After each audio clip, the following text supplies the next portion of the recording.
আপনি যদি Binance, Bitget, এমইএক্সি বা অন্য কোনো এক্সচেঞ্জে স্পট ট্রেডিং অথবা ফিউচার ট্রেডিং করে থাকেন, তাহলে আজকের ভিডিওটা আপনার জন্য। কারণ আজকের ভিডিওতে আমরা আপনাকে এমন একটা প্রশ্নের উত্তর জানাবো যেটা বাংলাদেশের বেশিরভাগ ক্রিপ্টো ট্রেডার কখনো ভেবেই দেখেনি। যারা ধারাবাহিকভাবে বড় অঙ্কের ট্রেড পরিচালনা করে বা প্রতিনিয়ত প্রফিট করে, তারা কি আমাদের মতো কয়েন খুঁজে তারপর ট্রেডিং করে, নাকি তারা এমন কিছু দেখে যেটা আমরা কখনো দেখতেই পাই না? আজকের ভিডিওতে আমরা সেই প্রশ্নের বাস্তব উত্তর খুঁজে বের করব। আর সবচেয়ে ভালো বিষয় হলো, এটা বুঝতে আপনাকে কোডিং জানতে হবে না, আপনাকে কোনো বট বানাতে হবে না, আপনাকে কোনো প্রিমিয়াম সফটওয়্যার কিনতে হবে না।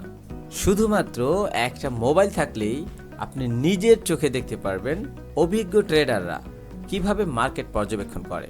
আমরা কোনো গ্যারান্টেড প্রফিটের কথা বলছি না, আমরা কোনো সিগন্যাল বিক্রি করতেছি না।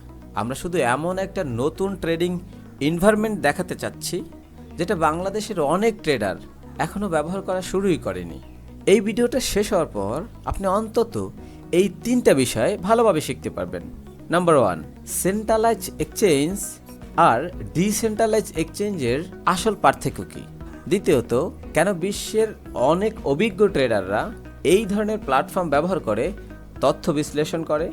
তৃতীয়ত, কিভাবে আপনিও কয়েক মিনিটের মধ্যে একটি ফ্রি অ্যাকাউন্ট তৈরি করে পুরো বিষয়টাকে নিজের চোখে দেখতে পারবেন এবং যাচাই করতে পারবেন। আমাদের কথায় বিশ্বাস করার দরকার নেই, নিজের চোখেই দেখুন, তারপর নিজের সিদ্ধান্ত নিজেই নিন। তো চলুন শুরু করা যাক মূল ভিডিও। আপনি যদি অনেক দিন ধরে ক্রিপ্টো ট্রেডিং করে থাকেন, তাহলে আপনাকে একটা প্রশ্ন করতে চাই। আপনি যখন নতুন কোনো কয়েনে ইনভেস্ট করতে চান, তখন আপনি প্রথমে কোথায় খোঁজেন? ইউটিউবে, টেলিগ্রাম গ্রুপে, নাকি টুইটারের ভিতরে, নাকি কোনো সিগন্যাল চ্যানেলের ভিতরে গিয়ে ইনভেস্ট করার জন্য কয়েনগুলো খোঁজেন? বাংলাদেশের বেশিরভাগ ট্রেডার প্রতিদিন ঠিক এই 4টা জায়গায় ঘন্টার পর ঘন্টা সময় ব্যয় করে। কেউ নতুন কয়েন খুঁজছে, কেউ হট নিউজ খুঁজছে, কেউ সিগন্যাল খুঁজছে, আবার কেউ বা এমন একজন ট্রেডার খুঁজছে যার প্রতিটা ট্রেড অনুসরণ করার মতো। কিন্তু একটা বিষয় কি কখনো খেয়াল করেছেন? আমরা সবাই কয়েন খুঁজছি, কিন্তু যারা ধারাবাহিকভাবে প্রফিট করে তারা কি শুধু কয়েন খুঁজে, নাকি তারা কয়েন খোঁজার পরিবর্তে ভালো সুযোগ খুঁজে? এই দুইটার মধ্যে অনেক বড় পার্থক্য আছে। আমরা সাধারণত কয়েন দেখি, কিন্তু অনেক অভিজ্ঞ ট্রেডাররা আগে তথ্য দেখে। আমরা চার্ট দেখি, তারা ওয়ালেটের অ্যাক্টিভিটি পর্যবেক্ষণ করে। আমরা নিউজ বের হওয়ার পর জানতে পারি, কিন্তু তারা অনেক সময় নিউজের আগেই মার্কেটের পরিবর্তন লক্ষ্য করা শুরু করে। এখানে একটা বিষয় খুব পরিষ্কার করে বলি, এর মানে এই না যে ইনসাইডার ট্রেডার বা অভিজ্ঞ ট্রেডাররা কখনো ভুল করে না, তারা কখনো লস করে না। মূল কথা হলো, তারা যেমন প্রফিট করে ঠিক তেমন লসও করে। পার্থক্য হলো, তারা সিদ্ধান্ত নেওয়ার আগে এমন কিছু তথ্য নিজের চোখে দেখে যেগুলো আমাদের রিটেল ট্রেডারের সামনেই খুব কম আসে। আর এই কারণেই একই মার্কেটে ট্রেড করেও একজন প্রফিট করে আর একজন লস করে। এখন প্রশ্ন হলো, আমাদের মতো সাধারণ একজন ট্রেডার কি এই তথ্যগুলো দেখে সঠিকভাবে বিশ্লেষণ করতে পারবে? উত্তর হলো হ্যাঁ, অবশ্যই পারবে। আর আজকের ভিডিওতে আমরা ধাপে ধাপে দেখাবো কিভাবে সেই নতুন পরিবেশের দিকে প্রথম পদক্ষেপ নেওয়া যায়।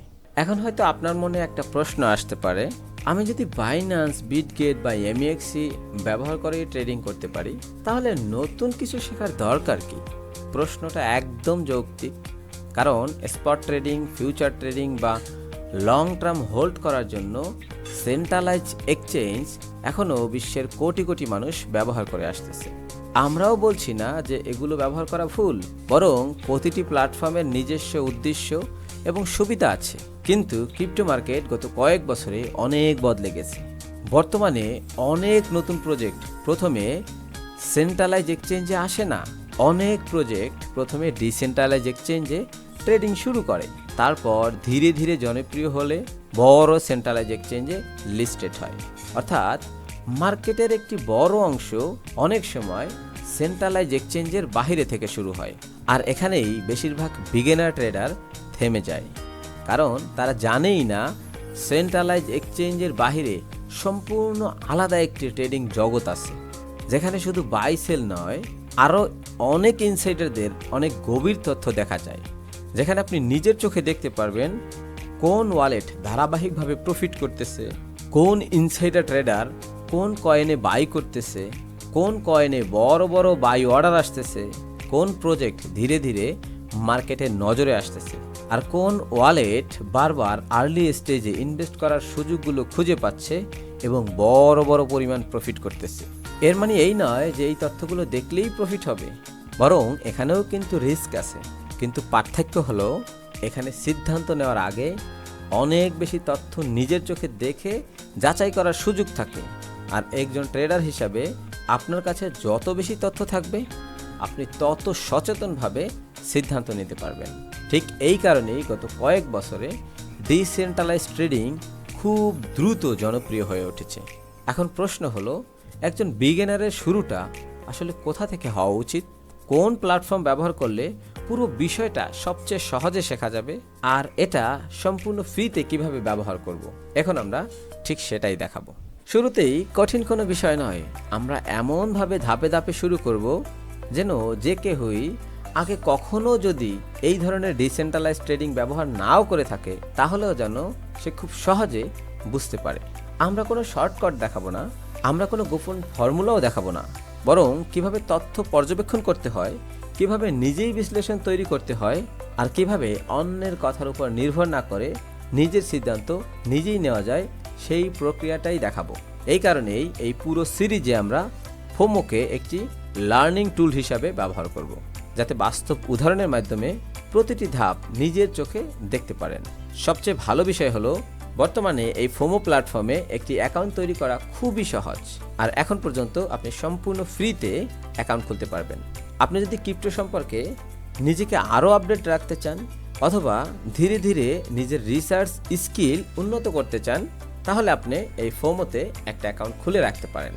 তো আমরা এখন দেখাবো যে কিভাবে খুব সহজে একটা গুগল অ্যাকাউন্টের মাধ্যমে এই ফোমোতে অ্যাকাউন্ট করা যায় এবং পুরো রিসার্চের প্রক্রিয়াটা করা যায়, সেটা স্টেপ বাই স্টেপ দেখব। তো ডিসক্রিপশনে থাকা লিঙ্কে ক্লিক করার পর আপনার সামনে এমন একটা ইন্টারফেস চলে আসবে। আপনি যদি ডেস্কটপ বা কম্পিউটার ব্যবহার করে থাকেন তাহলে এখান থেকে আপনি জাস্ট লগ ইনে ক্লিক করলে আপনাকে সাইন আপের জন্য ওই অপশনে নিয়ে যাবে। আর আপনি যদি অ্যান্ড্রয়েড ইউজার হয়ে থাকেন তাহলে প্লে স্টোরে ক্লিক করবেন, আপনি যদি অ্যাপেল ইউজার হয়ে থাকেন তাহলে অ্যাপেল স্টোরে ক্লিক করবেন। ক্লিক করার পর আমরা ঠিক এরকম একটা অপশন পাবো। তো আমরা সবসময় চেষ্টা করব কন্টিনিউ উইথ গুগল দিয়ে লগ ইন দিতে, এবং এটাতে ক্লিক করার পর আপনাকে জিজ্ঞেস করবে যে আপনি কোন মেইলটা দিয়ে লগ ইন দিবেন। আপনার যদি একাধিক মেইল থাকে সেই মেইলগুলো এখানে সাজেশনে দেখাবে। তো এখান থেকে একটা মেইল যখন আপনি সিলেক্ট করে দিবেন তখন কিন্তু অটোমেটিকলি আপনার এটা সাইন আপ হওয়ার জন্য একটা কনফার্মেশন চাবে। আমরা জাস্ট কন্টিনিউ করে দিচ্ছি, এবং কন্টিনিউতে যদি আমরা ক্লিক করি তাহলে কিন্তু আমাদের সামনে এমন ইন্টারফেস চলে আসবে এবং দেখাবে যে আমাদের পুরো অ্যাকাউন্টটা কিন্তু তৈরি হয়ে গেছে। এই অ্যাকাউন্টটা করা হয়ে গেলে বাকি কাজগুলো আমরা পর্যায়ক্রমে দেখাবো। এই ফোমোতে অ্যাকাউন্ট করা এখনও ফ্রিতে আছে, হয়তো এটা ভবিষ্যতে পেইডও হতে পারে, তাই আপনি চাইলে অ্যাকাউন্ট করে রাখতে পারেন, হয়তো পরবর্তীতে এই সুযোগটা নাও থাকতে পারে। আজকের ভিডিওতে আমরা একটা নতুন ট্রেডিং জগতের দরজাটা শুধুমাত্র খুললাম, কিন্তু সবচেয়ে গুরুত্বপূর্ণ অংশটা শুরু হবে আগামী পর্বে। সেখানে আমরা স্টেপ বাই স্টেপ দেখাবো কিভাবে বড় এক্সচেঞ্জে লিস্ট হওয়ার আগেই সম্ভাবনাময় প্রজেক্টগুলো খুঁজে বের করতে হয়, কিভাবে একজন ইনসাইডার ট্রেডারের সম্পর্কে সম্পূর্ণ ট্রেডিং হিস্টোরি বিশ্লেষণ করতে হয়, কিভাবে হোলসেলের ট্রেডিং অ্যাক্টিভিটি ট্র্যাক করা যায় এবং তাদেরকে কপি করতে হয়, এবং কিভাবে এই নতুন সুযোগগুলো অন্যদের আগে শনাক্ত করা যায় এবং কাজে লাগানো যায়, আর কিভাবে এই সব তথ্য ব্যবহার করে নিজের ট্রেডিং ডিসিশন আরও তথ্যভিত্তিক নেওয়া যায়। ভিডিওটা যদি আপনার কাছে তথ্যবহুল মনে হয়ে থাকে তাহলে একটা লাইক দিতে পারেন, আর আগামী পর্বসহ এই ধরনের নিয়মিত ভিডিও পেতে চাইলে চ্যানেলটি সাবস্ক্রাইব করে রাখতে পারেন। আজকের ভিডিও নিয়ে আপনার কোনো প্রশ্ন, মতামত বা পরামর্শ থাকলে কমেন্টে জানাতে পারেন। ধন্যবাদ, দেখা হবে পরের এপিসোডে।